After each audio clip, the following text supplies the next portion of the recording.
Hey, welcome back to Passive Income Pilots, everyone. Tait Duryea here with Ryan Gibson. What's happening, man? Not much. We're into 2025. Tate, what was your best deal you did in 2024? What's the Ooh. one that you look back and you say, that was the deal? That was the deal that I did that I think was the best deal. Now, of course, maybe it hasn't sold yet or whatever, but which one are you the most, these deals are like children, right? So like, I know you do a lot of deals, but Yep. which one was your favorite? Well, let's see. We did 6 or 7 deals last year. This is a great question. I guess we'll know once they go full cycle in a few years. Then then it'll be because hindsight's 2020, right? Right. Yeah. I have two. I think we did a mobile home park deal, which I think is fantastic. Bought very well. It's a portfolio deal, so I like that it's diversified. And we also did an industrial deal.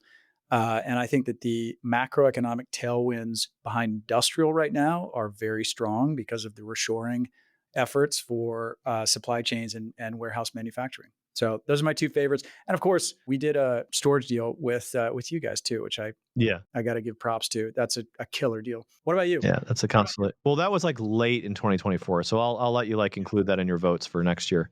Yeah, so I would probably say my favorite deal this year was we saw a three property portfolio in Portland and Vancouver, Washington, and Portland, Oregon come to market in the turn of the year that we were able to buy at a very high cap rate. So it's just good, discounted price. And it was a class A brand new multi-story self storage Yeah, building, that was a killer one. over 2,400 units, fully stabilized at like 91%. And it's only gone up to 95, 96% in occupancy. It's been cash flowing about 30K more than we anticipated per month. And you get the best of both worlds. You got the appreciation. Now it's got to sell, but when you do the math and what we paid on the cap rate, you can see the appreciation on paper at least, and then you also have the cash flow and just being in those markets that are doing exceptionally well. So I love that, and it's interesting. I just got back from a big self storage summit in Big Sky, and the things that we talked about were, that there's going to be opportunities that come to the market this year Definitely. and next year because people are going to have this $1.5 billion in self storage loan maturities coming up in 2025, and so people are going to have to do something. They're going to have to refinance or they're going to have to sell, and so I think we're going to start seeing an acceleration of, good things come to the market that may not be distressed, but have some distress in the organization that's owning them. Definitely. That's going to enforce them to kind of come to the market. So pretty excited about that. And that's not limited to self-storage. That's commercial real estate in general. It's so funny the dichotomy between what has happened in the commercial real estate market over the last few years and what has happened in the stock market. Looking back, I Yeah. think if I could go talk to my, past self in 21 and 22, I would have said just like, maybe just put everything in the S&P for the next few years because I mean the stock market's been on a rocket ship Yep. with all of the trillions of dollars that we printed, and with interest rates rising, commercial real estate's actually had a tough time over the last few years, and that's why we're seeing such great deals that Ryan and I are buying these days. And I think that we're shaping up. If I had a crystal ball, I think that we'll see some reversal of those trends where commercial real estate's got some really nice tailwinds over the next few years, and it's hard to imagine that the stock market's going to go up another 25%. But we could be wrong. Yeah, that's a good point because I mean, one takeaway I had there too was, commercial real estate's the first to get hit, but it's also the first to recover. Right. And so it's one of those things where, like, if you went back to 2015 and you said, "Hey," maybe your old self would have said, "Hey, you should buy a bunch of real estate because it's going to go up," and then sell it all in 21. But we're investors; we're not speculators. So Exactly. we're investing in all different types of things at any given time in the cycle, and we're doing the best that we can with the information we have. So Exactly. Yeah. And I mean, wealth comes from ownership of assets, right? We're not trying to time the market or buy low, sell high. We're trying to own the block. yeah. Well, today's guest I think is interesting. Speaking of owning the block, Yeah, speaking of owning the block and buying real assets, we're going to bring somebody on that we've never brought on before, never spoke about this before, but the concept of actually owning a rental property and it being kind of more or less turnkey. And we're going to talk about build to rent, which is basically just a fancy way of saying we build a new house and then we rent it out. So BTR is kind of a trend that's, and then sell it to you, yeah, and then they sell it to us. which is the turnkey part. Yeah. So they build it, they find it, they even will help you place a tenant and property manage it. So just as a disclaimer, we haven't done any business with Zach at this point. We're bringing him on to enlighten our audience. We want you guys to hear everything that you can do in investing. So we're bringing on these great guests to talk about all these different types of things. And I play a little devil's advocate here. I have some personal experience with turnkey rentals, and they admittedly you'll see in the show how I feel about them, but I still think they're a great asset to invest in. Just I think your expectations have to be aligned with what could go wrong and what goes, because I've actually made good money in turnkey rentals, but my expectations were a little bit off, so I didn't have the best experience.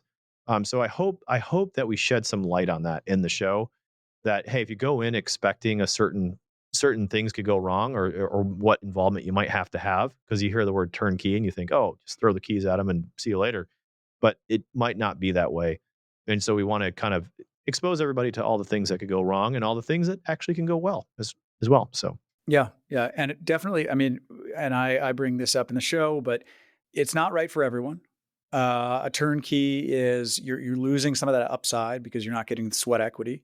But for the right person who's putting these different pieces of the strategy together, and they're like, "Hey, I just need this solution, and I need it done for me because I don't have the time or the expertise to go and find that asset to go and buy." It could work. So we're bringing Zach on to have a friendly conversation about what Turnkey looks like, his company, what they do, how they do it, and hopefully it gives you some more context on the real estate industry. well, with that, let's get to the show. Welcome to Passive Income Pilots, where pilots upgrade their money. This is the definitive source for personal finance and investment tactics for aviators. We interview world-renowned experts and share these lessons with the flying community. So if you're ready for practical knowledge and insights, let's roll. Zach, thank you so much for joining us. Tait, Ryan, it's a pleasure to be here. Thank you so much for having me. Yeah, we're excited to talk today about done for you real estate investing. Can I say that? I think you can. I mean, I don't think anything's 100% done for you, but I think, the business we operate in is more on the done for you passive side. So, people can scale and diversify easier. Well, we were talking about before the show, your background, if you wouldn't mind. We introed you before this, but yeah, can you break down your background? You were in the military, you're in the Air Force, optometrist. That's super cool. Yeah. How'd you get here?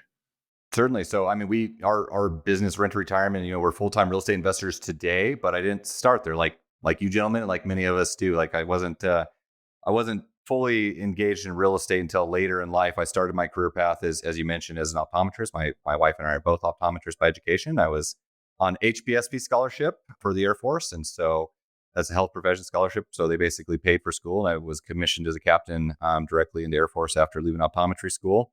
And then I worked as a full-time optometrist in the Air Force, making sure, all the pilots are meeting the visual needs and demands that they have in their daily lives. So, but I started investing in real estate my first year as a captain. So first house I bought, used a VA loan, no money down, duplex, house hacked it, lived in half, rented out the other half. This is about 15 years ago, and really fell in love with real estate. It was a tangible asset. I love the idea of borrowing the money from the bank to have a tenant pay off, live for free, just the appreciation, tax benefits those bring. But that was really the impetus for us to start. Now, there was a pivotal moment where my wife and I started investing in different locations throughout the U.S. So I was stationed in Grand Forks, North Dakota. For your pilot audience, the mission at the time was RPA, so the unmanned aircraft. And that's kind of a weird thing in like a visual setting, because actual visual demand is completely different, but they still hold you guys to the same standards as, manned aircraft. But that's where I fell in love with real estate. And I always tell people I never took a year off. I've been investing in real estate for 15 years now, and we've never had a year where we haven't bought more real estate than the previous year.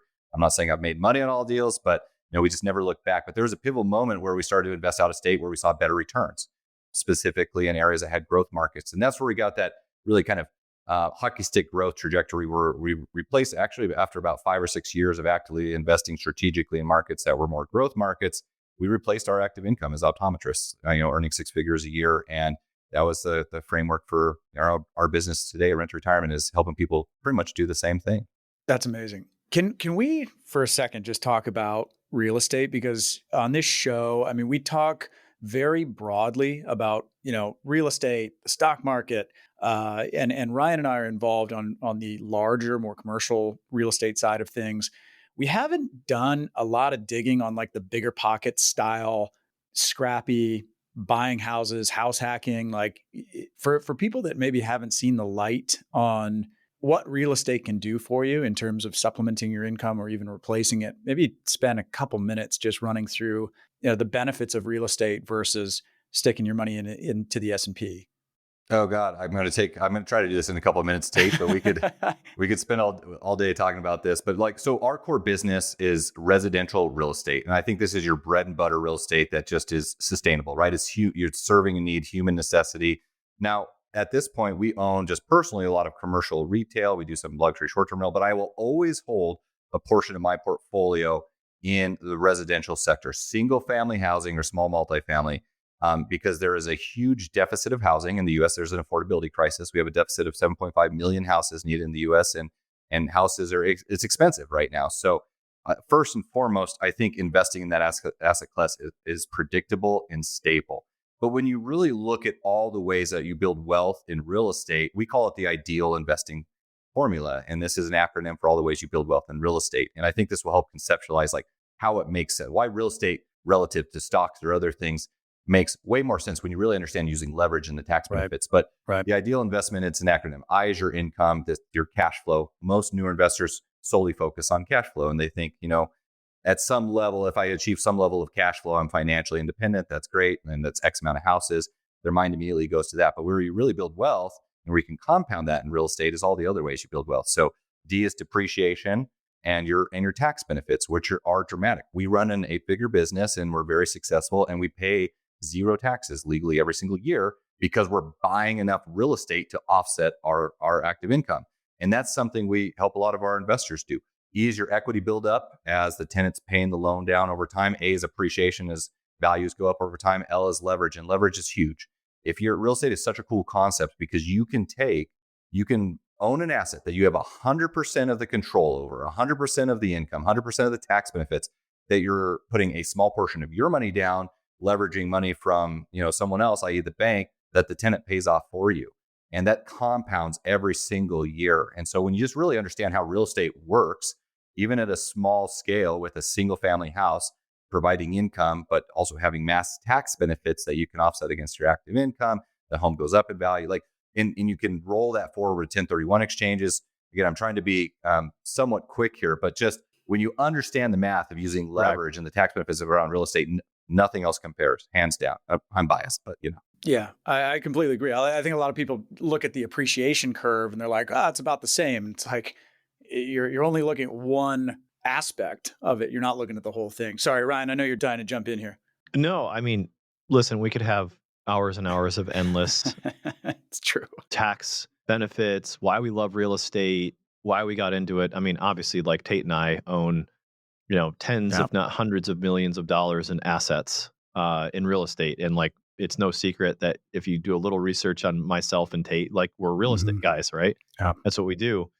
But I also love to kind of talk about the downsides, right? Because I know, Zach, you're into, single family and built to rent and helping investors like own rental property. And we said at the beginning of the show that it's passive. And, I'd like to be a contrarian because I love having these really good conversations so people can listen to this and go, okay, I can make really good money. I can save tons on taxes. This is amazing.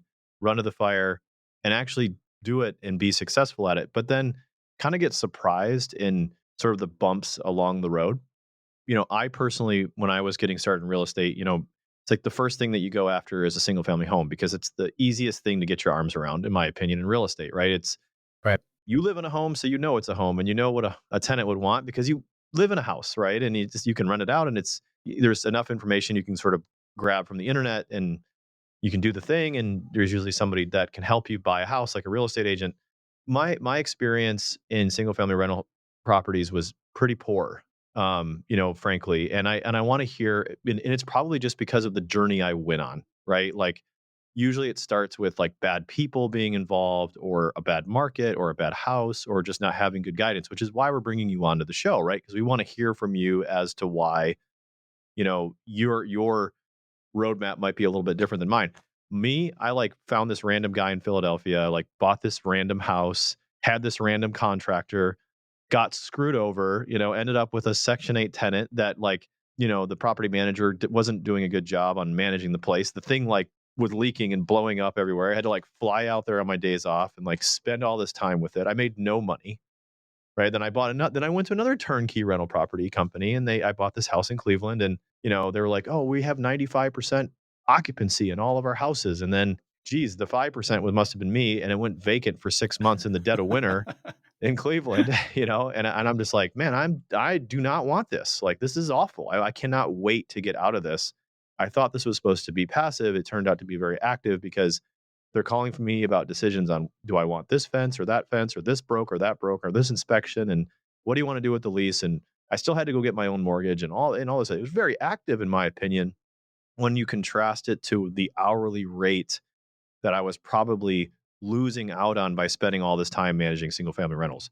So with that all out of the way, I know that you do this better, Zach, and I know that you provide people with a better roadmap. Well, can you kind of talk through that, or maybe agree with me on some of the things that I said, or disagree either way? But I just wanted to kind of lighten the conversation because I've talked to so many pilots who are like, "Yeah, man, I got 12 rentals and it's a pain, and I can't wait to Yeah. get rid of them." Yeah. And like, I just want to sell all these rentals and put it in your syndication and be done with this, Right. right? What would you kind of say to that? Well, first I'd say, Ryan, and thanks for sharing that. And it's a very common story, right? I mean, a lot of people jump in just as you did, jump into real estate looking at all the upside. And it is there.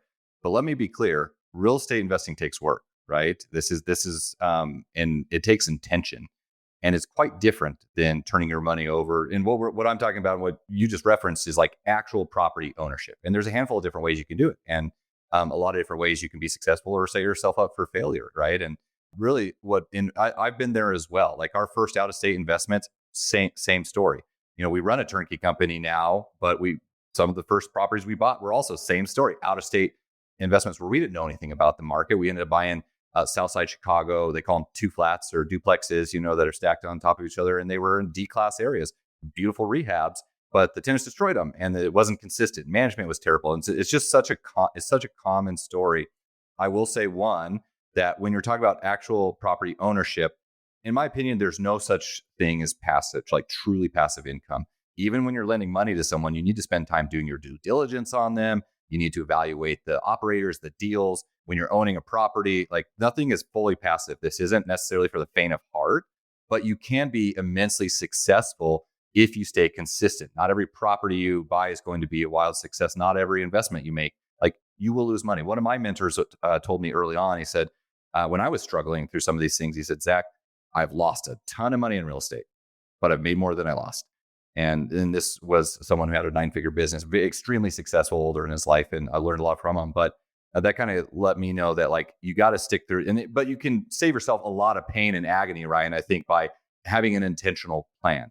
Many people start off the path buying a property because they start to get excited about it. They read Kiyosaki, they learn about how the numbers work, and then they somewhat arbitrarily buy real estate. Maybe they tried to self-manage it. Now I started locally and I self-manage my properties, and no, that wasn't terrible actually, but it wasn't scalable either. To really be successful and build a sustainable portfolio, it's about scalability. And no one wants to be running around, trying to self-manage properties or micromanage property managers, especially when you have properties across the country. And like to your point, that's not what you signed up for. And are you even making progress? Even if you're making financial progress, this is a lot of friggin' work. So the things that we've done to tailor our business differently and to combat some of those, one, the simple fact is we've moved to focus more on new construction. That's like 80 to 90% of what we do. And that's been a night and day difference. Now, that doesn't remove all the aspects and components, but we're specifically focusing on newly built houses in A-class areas. We don't do the lower income C and D class areas in markets that, there's just a lot of fluctuation that we want to be in growth markets, areas where the average appreciation is 9 to 10% per year because there's a significant undersupply of houses, where there's an undersupply of houses that causes a discrepancy for rents, where people are, they need a place for housing. In new construction, you have better quality tenants, lower turnover, longer occupancy times, less maintenance. You have builder warranties, but it's also about building a system around the management piece of it, right? And no management will be perfect. That is a tough business to be in property management, right? Because you're dealing with homeowners and you're dealing with tenants. But real estate, property ownership, if you really can understand, like what we talked about previously, of how the math works with it, where you can use a loan to put 80%, take 80% of the leverage to invest 20% or possibly less of your money, and you have good systems and good people in place and good teams to manage them,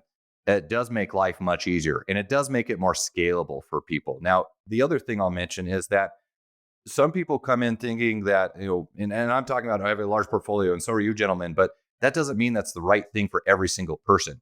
It's okay to have real estate play a specific role in your life. Like if your goal is just to earn $5,000 to $10,000 a month in passive income with a handful of doors, that's okay, right? You may not need a very large portfolio. We have some investors that want to own hundreds of doors, some that just want 5 or 10, and that's okay. That fits their need, right? And that's where the growth factor and trajectory that they get to. But I think it is all too common. I mean, other things, Tate, you and I were discussing beforehand about some of the common things with turnkey. Turnkey is a buzzword. And a lot of people, when they think about turnkey investing, it's like, when I'm buying old houses. Yes, they may have been rehab, but they're low class neighborhoods. These are $100,000 houses in the Midwest. Like, that's to me, and that's not what our business does. We've been there and we've done that. We focus on better class neighborhoods. And real quick, can you just break down for people that haven't heard the term before, what is turnkey? Turnkey would be, it's a buzzword meaning that it has multiple different definitions. But generally speaking, people expect that this is, you're buying it from a turnkey provider that on an older house that's been rehabbed, leased, and their team's going to manage it for you. And it's very much pitched as being a passive investment, which, as Ryan just shared his experience, more often than not is not fully passive. Right. And it was a turnkey rental provider. It was like a online thing, and they had all the houses on there, and you can pick the house, and it was $80,000. Right. And for anybody that doesn't have, like, just to really drive this home for the audience, if you haven't seen this, it's like, okay, you got two options. You can either go out and work with a realtor and try and figure out what you want to buy and negotiate it and do the renovation and hire the contractor, whatever. Or you can go to a one-stop shop, which is a turnkey provider who goes out, negotiates that property, rehabs it, puts a tenant in it, provides third-party property management services, and then sells it to you as a ready-made cake. Zach, that's a fair assessment, right? And there's some reasons why that's a good thing or a bad thing. Really comes down to what turnkey operator you're working with and what you're buying from them. And I think a lot of the common objections about turnkey, one, just understand, like any business, like any industry, there's not always people operating with full integrity. Like there's been a lot of turnkey providers that come and go over, a few short years where, maybe they're operating in maybe lower income neighborhoods. They're not doing great rehab on the job. Like they're setting you up as an out-of-state investor for the first time, not for success. And I would say, one, be cautious of that because those things still exist. And many people, sounds like Ryan, like have those experiences, myself included, early on. What's different? Well, I'll say this too. The other big objection we have a lot of people that look at, how do I scale this quicker? How do I be a more efficient investor? Because there's an assumption that turnkey I'm buying like at or above market value because all the work's already been done. All the forced appreciation has been done. So you're not able to come into a value add position to be able to scale quicker. I want to really double tap on that, right? Because that is the downside when you look at it from a macro scale. It's like, should I go out and buy it myself or should I use a turnkey provider? It's like, well, there's a huge conversation around that depending on how much education you have, how much experience you have, how much extra time you have, how much you want to dedicate to this. But when you're looking purely at the numbers, you're not going to get as good of a deal going through a turnkey provider because they have put in the sweat equity and they're making a lift on what they've bought the property for and what they've put into it because they've spent their time and resources rehabbing this property for you and giving you a finished product. You're buying something that is retail rather than going out and rolling up your sleeves and laying tile or hiring somebody to lay tile and then it goes poorly and you got to redo it, whatever, right? So I think that people have to come eyes wide open in just recognizing that you are buying a retail product where it's done for you. And so there's not going to be a massive appreciation bump for sweat equity that you're putting in, but that's not necessarily a bad thing. And that's what we'll get into for the rest of the conversation, I assume. Yeah, and we'll also go through because I love when people ask us that question because a lot of what we do is in our business model is allow people to come into equity positions immediately out of the gates. So we kind of combat that. Oh, you can buy a new construction A-class asset that has good cash flow in a growing market that performs well below market value. You truly can have appreciation in equity and cash flow all in one investment in the right market with the right process. But to that point, just to further explain, Tate, I think who is Turnkey right for? Like who's the right person? Assuming that you're, potentially not going down one of these paths that Ryan and I had early on, where it's just nothing goes well. Turnkey, I think, is a good option for people if you're a newer investor. If you want an easy entry point to buy that first property. There's a lot of our community that run very successful real estate businesses, and they bought some of their first properties with us because that was a good, easy entry point for them, where it wasn't super time intensive. It gave them the confidence, like they got into the game, right? And there's something to be said for that. There's also people that are extremely busy professionals. I have a healthcare background, as you know, and we have a lot of our colleagues that run their practices and they like real estate. They want to invest in real estate, but they don't have the time involvement. People that live in local markets that are crazy expensive and the barrier to entry is just so high, or the numbers don't make sense in their local market. Turnkey is an option for people to easily diversify or get started in new markets where there's established teams. And really what I've learned over time being a successful investor does not mean doing everything myself. It's about, having the right teams around you, but most importantly, investing in the right locations, because you can have properties that skyrocket in appreciation in a growth market, and you just bought a property in the right area, right? So it's intentional about where you're investing. And I think that's really important to be successful. But just to further explain, and this isn't a sales pitch just on our end, but just to further explain our business and other options to people, when we talk about build to rent, our company, as we were talking before, we do two things, one of two things. One, we build houses. And secondly, we also partner with national builders. These are award-winning builders like Toll Brothers, Lennar, LGI, DR Horton, where anyone off the street could go and buy with them. But we actually buy properties in bulk from them in growth markets because they give us their nationwide inventory. We specifically buy properties in bulk where there's ample opportunity. And because of that, we're getting wholesale type of pricing. And we actually pass that forward to the investor. So they can buy, say, a $300,000 new construction house where they do have $40,000 or $50,000 of immediate equity, or we give that back to the investor as down payment credits, where they can cover a good portion of their down payment. They can buy the interest rate down to 3 or 4%. That's something very uniquely that we've been able to structure just by economies of scale, where someone can buy a new construction asset and they can come into immediate equity, where they can BRRRR or cash out refinance or sell earlier because they're positioned that way. Or again, we will actually pay that back to them to cover part of their down payment. We can unpack that a little bit if you'd like on how that actually works, but those are some unique things. I just want to double click into expectation setting as an investor, right? So, I mean, at the end of the day, like my Cleveland house, I made money. I doubled my money. I made money, right? But like all I did was talk about, the first 5 minutes of the show, like how I had like a terrible experience, right? Investing is setting expectations. And so I think you need to make sure that we talk about expectations of what this is and what it isn't. You mentioned coming into, like, investors can come into equity, but investors can come in upside down as well. Like they can come in with no equity. They could come in with some equity. They could come in with what they bought it for, right? Probably most of the houses that most of the properties that I buy, I love it when the appraiser comes back and gives me a thing and it says that, the thing's worth $500,000 more than I paid for it. But that doesn't always happen, right? So that can be an upside, but you could also go into a property, buy it in peak 2021, and then 6 months later, it's worth 20% less than you paid for it. And you've got debt that's completely different than what you expected. So I think I would love to just zoom into like expectation setting, because I think if you're going to do this, you should come in with the right expectations. If somebody would have told me, hey, Turnkey, yeah, 95% of our stuff is full, but like, you could lose that tenant for 6 months and it's super frustrating. And then walk through like who's doing what during that vacancy. Then I would have been like, okay, cool. I understand it.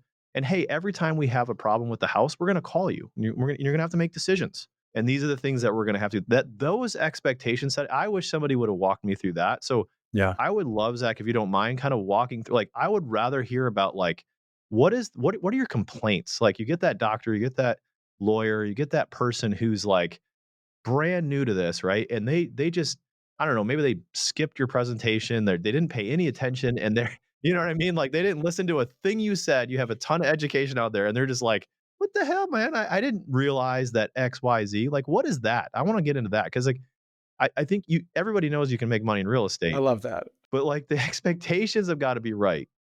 Like, and like when I talk to investors, I'm always like, they're like, hey, what can happen? You can lose all your money. Like that's what can happen. You can lose all of your money, right? Like When you buy a house, guess what? It's different. You're on the title.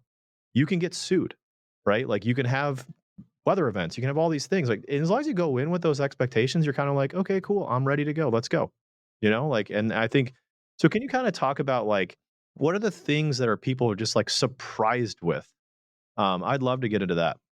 And I'm glad you brought that up because expectations are so important. And I will say that real estate's the long game. There's a lot of different ways that you can make money in real estate that are attractive, and there's a lot of active ways, and there's more passive ways. But real estate is real estate. It's investing, like anything else. Now, I'm always biased on real estate, especially like as I mentioned in the beginning, residential real estate, because I do think you do mitigate a lot of your risk because you're providing, housing, a human necessity, and you have a physical asset. And so it's I've not come across anyone that's lost all their money. And I've not, but not everyone's made money either, right? But I think the expectation is really, really important for whatever you do, whatever type of investing you're doing, Ryan. Certainly in real estate, you can have markets that fluctuate. You can have interest rates that fluctuate, like we have seen over the past, 2.5 years. You can have vacancies, but generally speaking, if you can hold the property long enough and make it through some of the storms, you're gonna be okay. And you'll likely have a positive outcome. And to your point, you may have complained. Like I had a buddy of mine that bought a couple properties early on with us, and these were rehab ones. And he would call me, and I regretted this ever since, but he would call me every time a tenant would turn, they missed rent. And I'm like, call your property manager. Like you have a contact for this. And he ended up making, like 3xing his money over 5 just by appreciation and being in the right market. But he still complained the whole time, right? But I think newer investors, turnkey investing in general, we attract a lot of newer investors because it's a lower barrier of entry. It's an easier way to get started, and expectations can be all across the board. And I think too many people try to pitch the investment as being fully hands off, passive investment. Now it has the potential to be if everything goes well, but yeah, what happens when things don't go well? I mean, we've had plenty of experiences where there's been vacancies longer than expected, or it takes longer to get the tenant on the front end, or guess what? There's a repair issue that came up. Now, again, with new construction, we see less of that because they're just, you don't have the capital expenditures and things that you would on an older house, even if it was fully rehabbed. But exit strategy is so important to think about. I always try to set the expectation with investors, both on the front end and throughout their investing journey, that you're doing this for a reason. You're investing for a reason. This is a long-term investment, and do not expect everything to go perfect according to plan. And I think that's irrational thinking in any type of investment. But if you fully understand the math and you can understand like your why and what your plan is, we really work with investors to build a strategy. Like, let's not just arbitrarily buy a house in this random market just because you trust us and we have a good reputation. It's let's match the property with the right financing option, with the right tax strategy based on your specific scenario.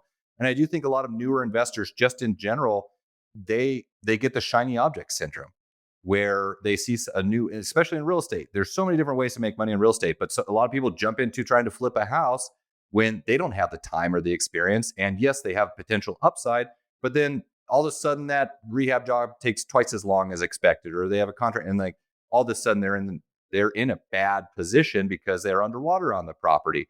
So I know I went off on some tangents, but setting expectations both on what is your time, what is your capital commitment, or what is your risk threshold, what avenue of investing, what are your goals, why are you trying to accomplish this, and what is the long-term strategy, what is the exit strategy for you? Many people don't even think about that when they first come in, and I think that's really vitally important.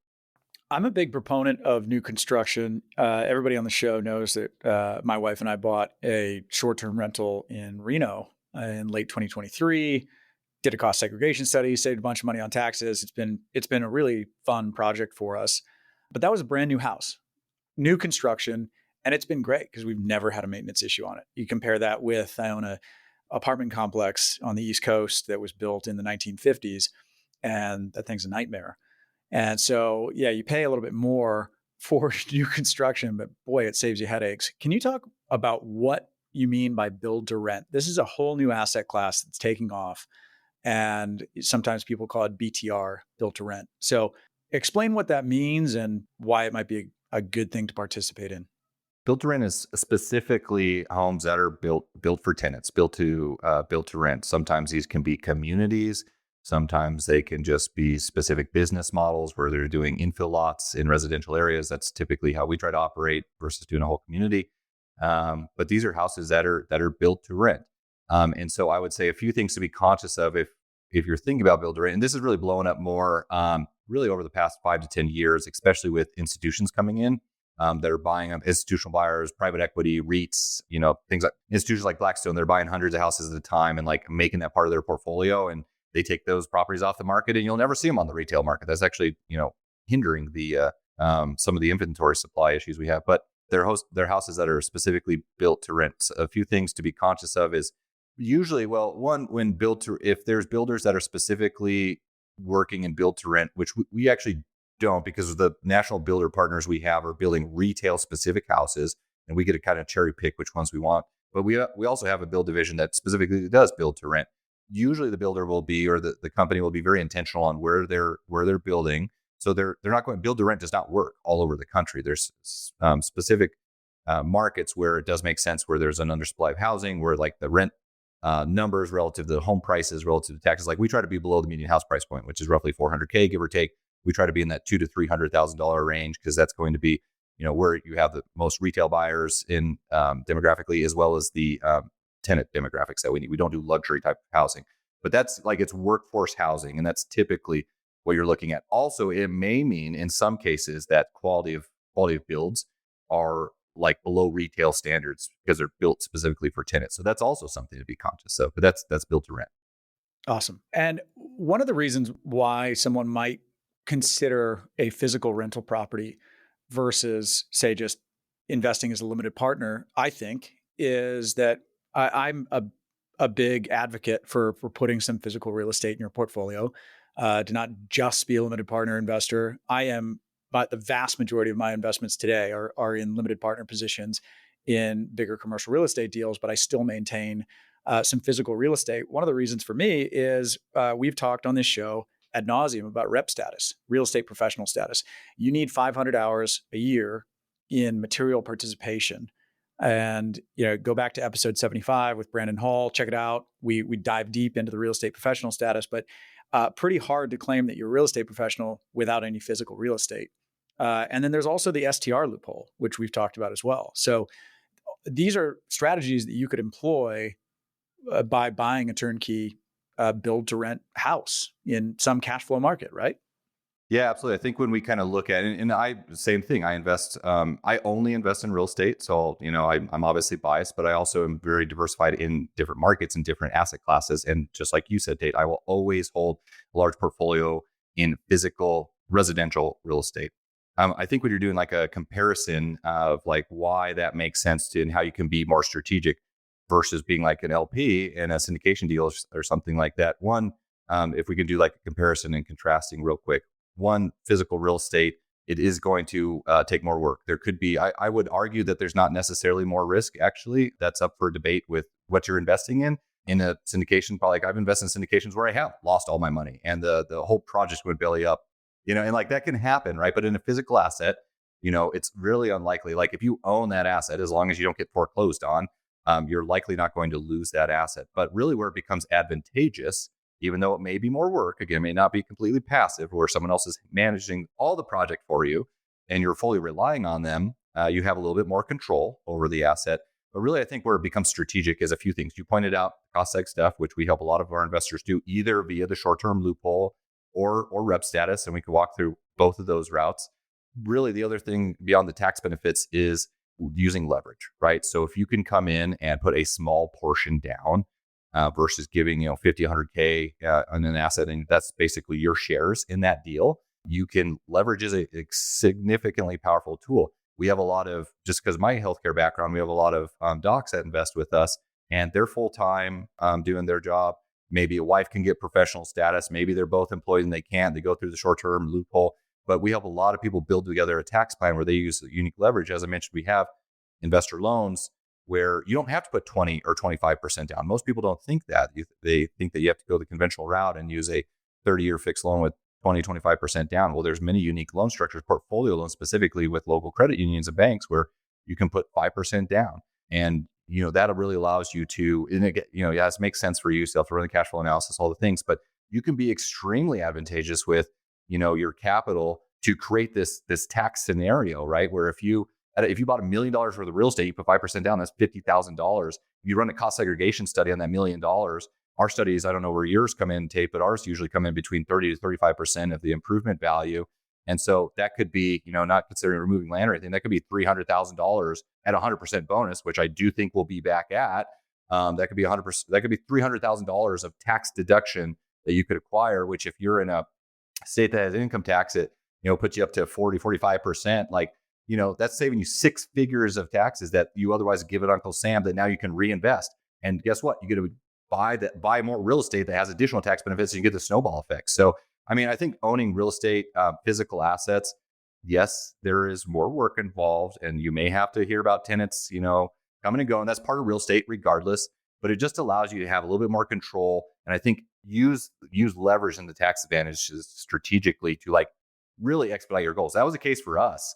We replaced our active income as optometrists. So we were both 6-figure income within about 6 years of investing. And we specifically did that by investing only in physical assets in growing markets that appreciated well. We used strategic financing. We maximized our tax advantages. And then we sold those in 1031 and reinvested it, right? We just kept trading up and trading up and trading up. And I think that's how, like, when you talk about building wealth in real estate, that's probably like your quickest path. Love that. I'm here for the expectation setting, right? All good stuff, right? Like I said, we could talk for hours, but like we're pilots, right? We want to know the downsides. We want to know the risks. You guys mentioned something that I can't hold back. You said that if you buy physical assets, you're less likely to lose that asset potentially because it's a physical asset. It's never going to go to zero in value. But let me just make sure, because right after that, we talked about leverage. If you go put 5% down on a house and you can't cover your rent, you will lose that property and you will lose all the money you put into it. That's no different than a syndicator going out and buying a apartment building and doing the same exact thing and having all of the equity wiped out. The difference is that loan you signed on is on your record, and that loan that syndicator signed on is on his record. That's the difference. So I just want to make sure, like, I love physical real estate. I own physical real estate. It's amazing, but like expectation setting, like this can go to zero. You can put a down payment down on a house and you can lose all of your money. You can get the house foreclosed upon and whatever damages that does to your record as a borrower, right? So I want to make sure we're showing both sides here, because if people come into this eyes wide open and go, all right, I have a decision to make. I'm going to buy this house, this built to rent, beautiful, brand new, all the bells and whistles house, and I'm going to put 5% down. And what could go wrong? That could go wrong, right? What could go right? All the things we just talked about as well. You could appreciate, you could cash flow, you could 1031 up, you could build an entire empire that completely replaces your income and gives you all this freedom. But I just want to make sure that we're balancing the expectations that there could be a complete capital loss and more when you have your name on the title and on the loan. And so I just want to make sure we're doing the yin and the yang here, right? We're talking about what could go right, what could go bad. Because we just went through this, right? In 2021, 2022, we saw, we have close proximity to some kind of fallout. But, like I said, there's upsides here. There's like you said earlier in the show, Zach, like there's a ton of shortage in housing. Blackstone's buying these things up left and right. People can't even buy their first houses. They need a place to stay. The number of renters in this country is increasing, right? So like the demographic trends are at your side, or the trends are at your favor. The tailwinds are there. But just know, like, when you're doing this, it's not without some type of risk. That's my only point. And yeah, and I would agree with you. There's risk in everything. There's risk in inaction, right? There's risk in not doing anything and, doing the same thing till you're old and decrepit, right? And trying to do the whole thing. Not to get too personal, but like, yeah, and I want to talk to your point further, but like a big motivation for me is my parents are both electricians. We didn't come from money. We were poor. We were middle class or whatever, but I watched my dad. He talked about retirement his whole entire life. And they were always telling me, like, don't become an electrician, go to school, get a better job, and which I did. But then I also realized, like, oh, I'm on the same path. I'm making a little bit more money, but I'm on the same path, right? But I watched my dad go through his entire life talking about retirement, and he got sick, and wasn't able to enjoy his retirement. And so he spent his entire life. And so I just want to point that out perspective. You need to understand what your why is. But look, I'm not sitting here pitching for everyone to go out and over leverage, right? Yes, those scenarios happen. There's always the what if. We can always go back to 2008 and say, well, the sky could fall Yeah. tomorrow. Be a Yep. responsible investor, understand your financials, and build a plan. But what I'm here to do is share some nuggets of knowledge for people to think about things they may have not heard about previously. We don't care. Like, we don't care what type of loan you use, but it is important because if a 5% down loan could be extremely strategic for the right person, you still have to Yeah. go and qualify. You can't just, this is not 2007 where you walk in stated income loans, right? And have 100% financing. You still have to have DTI in check. You still need, significant reserves. You can lose all your money. Like, you could lose a house, sure, if you're over leveraging. Don't do that. Create a plan, right? Create a strategy. Surround yourself with the right people and understand what the long-term exit strategy is of that. But for the right people, that can be extremely strategic. But there's risk in everything, right? Of course, Yeah. we can temper expectations and we can sit here and say, what if? But you do have to take risk at some level. I'll say that. 100%. Yeah. And we should all, and I love what you said earlier, Zach, where you were like, hey, there's always been a year that I bought houses. I think too often what we do is we go out, we buy or invest in real estate, and then something goes wrong, and then we back down and never do it again and say, oh, well, I know a guy who bought one house and, it was a disaster. So we just backed away and never did it again. Or I invested in a syndication, it didn't go well. So I just backed away and never did it again. Like, imagine if we did that with stock investing. I mean, we're in this for the long haul, right? And so, just because something doesn't go well, and I love that you've invested every year because it's like you are a investor because you are investing in all points of the cycle, right? Maybe you bought some at the peak, maybe you bought some at the bottom, right? But you're playing the long game there. And my point is not to just sit back and make every excuse why you're not going to go out and buy a property. It's just know what could happen, and then you can right size it. So when you say, "Hey, I got $1 million lying around and I want to buy 5 houses," and this is discretionary to buy houses, like maybe you buy 5 200K houses all cash and you don't leverage. Then what's your downside, right? And Zach is the type of person that's going to help you kind of strategize through these things, right? That's why we're bringing you on and talking about it. So If I can jump in here and just, offer a piece of advice for people who are wanting to digest the amount of risk that they're taking, leverage is the most amazing thing on earth. I love debt. I'm up to my eyeballs of debt because it allows you to exponentially grow your wealth, but it has to be used responsibly. I talk about how if somebody doesn't know how to fly an airplane, they shouldn't get behind the yoke and take a 172 off with no training. You got to understand how to use it. It's a tool. A hammer or a chainsaw can be very dangerous if you don't know what you're doing, right? But chopping wood manually or using a handsaw versus a power tool, you can get a lot more done with that tool. You just have to be responsible in how you use it. So if you got $1 million lying around and you're going to go buy 5 houses and you're going to leverage to the teeth and you're not going to leave any cash reserves remaining so that if you break your leg skiing and you're out for 6 months and your income goes down, now you can't pay your debts. And also the market is down. So, you can't sell the house for what you bought it for. You've painted yourself into a corner there. Whereas it's fine to use the leverage, just put cash aside so that you have 6 or 12 months of runway on the debt service payment. That is what we do on a big commercial real estate scale. It's also what we do at the local level when you're just buying an investment property. You want to make sure that you're using the debt responsibly, you're right sizing it, and you're putting cash reserves in place so that you make sure that you can get through any storm. People that bought houses in 2007, all cash, didn't care that the values collapsed by 40, 50%, right? Because they're like, whatever, it'll come back.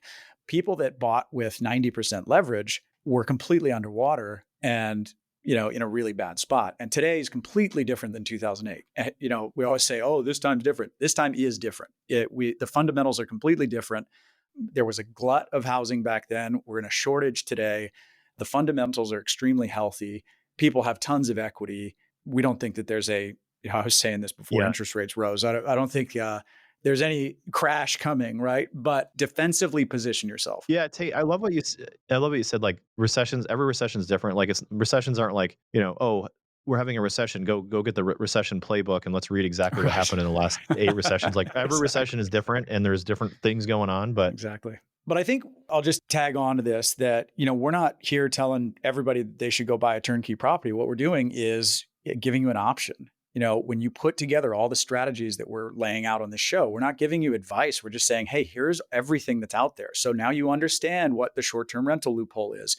You understand that if you buy a physical property and you put a cost segregation in place, which we've talked about with Cost Seg Authority and with Yona Weiss, here's all the strategies, right? And you make your own omelet with it, right? So if you want to do an STR loophole this year, but you don't know where to start, go talk to Zach. Maybe you guys can find a great short-term rental that's a turnkey that makes sense. It's in a great market that you already like, but Zach is able to get you a discounted house because it was bought wholesale. Anyway, we're laying out all these strategies, so I love this.